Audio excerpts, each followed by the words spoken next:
নগাঁও জিলাৰ ঢিঙত সংঘটিত হৈ যোৱা যি এক নাৰকীয় ঘটনা, যি পিশাচ তিনিটাই যি এক ক্লাছ 10ত পঢ়ি থকা ছোৱালীজনীক দলবদ্ধভাৱে যি ধৰ্ষণ কৰিলে, সেই বিষয়ে এই ভিডিঅ'টো আপোনালোকলৈ আগবঢ়াইছোঁ। আৰু প্ৰথমতে এটা কথা কৈ থওঁ যে কোনো অপৰাধীৰ ধৰ্ম নাথাকে, কোনো অপৰাধীৰ জাতি নাথাকে। কাৰণ জাতিয়ে নিশিকায় যে অপৰাধ কৰিবৰ বাবে আৰু ধৰ্মই নিশিকায় যে অপৰাধ কৰিবৰ বাবে।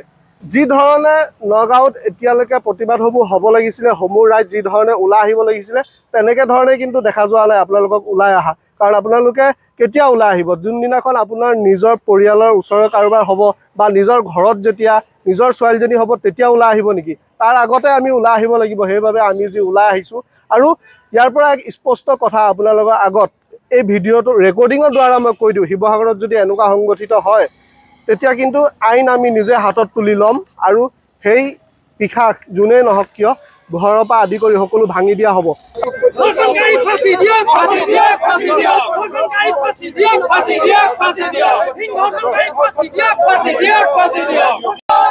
নমস্কাৰ, মই মিৰাজ হুছেইন। আশা কৰোঁ আপোনালোকে সকলোৱে ভালে আছে আৰু ভালে থাকক তাৰ কামনাৰে বলক আগবাঢ়ো। বৰ্তমান সময়ছোৱাত আপোনালোকক দেখাইছোঁ যে শিৱসাগৰৰ দলমুখ চাৰিআলিতে যে উত্তাল হৈ আছে।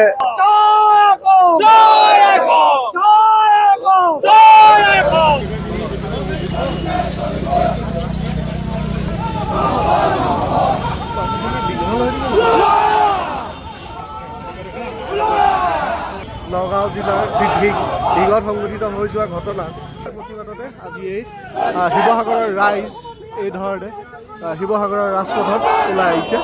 আৰু নগাঁৱতো যি দেখা গৈছে ঢিঙত আজি সম্পূৰ্ণভাৱে বন্ধ। আৰু তাৰ লগতে যিখিনি প্ৰতিবাদসমূহ চলি আছে সেইখিনিতো আপোনালোকক দেখুৱাৰ লগতে আমি যি আপোনালোকে প্ৰত্যেকে জানেই, বৰ্তমানলৈকে যিসকলে মোৰ ভিডিঅ'সমূহ চাই থাকে, যে আমাৰ যি এক ছ'চাইটি আছে NGO, যি মানৱতাৰ স্বাৰ্থত, আমি সেই তৰফৰ পৰা আমি লিখিতভাৱেও আমাৰ শিৱসাগৰৰ SP ছাৰৰ ওচৰত এখন লিখিতভাৱে দিছোঁ। তাৰ লগতে আমাৰ সতীৰ্থ দুজনো আহিছে, এজন চাদিগুৰকা, ৰফিকুলকা আছে। আৰু লগতে অকণমান আপোনালোকক মই কৈ দিব বিচাৰিম, মহোদয় নমস্কাৰ গ্ৰহণ কৰিব। বিশেষভাৱে মহোদয়ক জনাব বিচাৰোঁ যে কালি যি সংঘটিত হৈ গৈছিলে নগাঁও জিলা ঢিঙত সংঘটিত নাৰকীয় ঘটনাক আমি তীব্ৰভাৱে নিন্দা কৰিছোঁ। আৰু তাৰ লগতে দোষীক, যি বৰ্তমান সময়লৈকে গম পাইছোঁ যে দোষীক কৰায়ত্ব কৰিছে বুলি, কিন্তু এতিয়ালৈকে ফাইনেলি তেওঁলোকক কেনেকুৱা ধৰণৰ যি শাস্তি দিব লাগে তাৰ ওপৰত একো ব্যৱস্থা লোৱা হোৱা নাই। সেই ব্যৱস্থাকে ল'ব লাগে বুলি আমি এই যি পত্ৰৰ দ্বাৰা লিখিতভাৱে আমি ইয়াত দিবলৈ আহিছোঁ। ইয়াৰ পৰা ফৰৱাৰ্ড কৰি নগাঁৱলৈকে পঠোৱা হ'ব এইখন। কাৰণ কোনোবা এখন ডিষ্ট্ৰিক্টৰ পৰা আন এখন ডিষ্ট্ৰিক্টলৈ, এই ডিষ্ট্ৰিক্টৰ পৰা মানে যিটো ঘটনা যোনটো ডিষ্ট্ৰিক্টত হয় সেই ডিষ্ট্ৰিক্টতহে ঘটনাটোৰ মানে তদন্ত কৰিব পাৰে বা একশ্যন ল'ব পাৰে। ইয়াৰ পৰা একশ্যন ল'ব নোৱাৰিব, কিন্তু এইটো ফৰৱাৰ্ডহে কৰিব পাৰিব। সেইবাবে ফৰৱাৰ্ড কৰিবৰ বাবে দিয়া হ'ল। আমি দাবী জনাইছোঁ যে যদি তেওঁলোক সঁচাই দূষিত হয় তেতিয়াহ'লে তেওঁলোকক, যদি তেওঁলোক নাগৰিকত্ব আছে তেওঁলোকৰ, সেই নাগৰিকত্ব তেওঁলোকৰ কৰ্তন কৰক।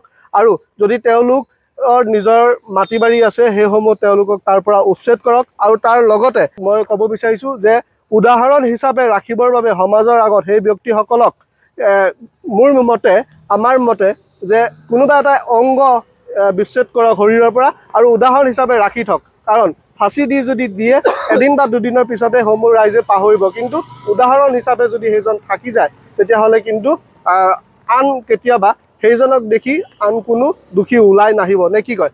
সেয়াই যি আমাৰ দাবী লিখিতভাৱে আমি দিছোঁ। এতিয়া ছাৰৰ ওচৰলৈকে যাম, ভিতৰততো ভিডিঅ' এলাও নহয়।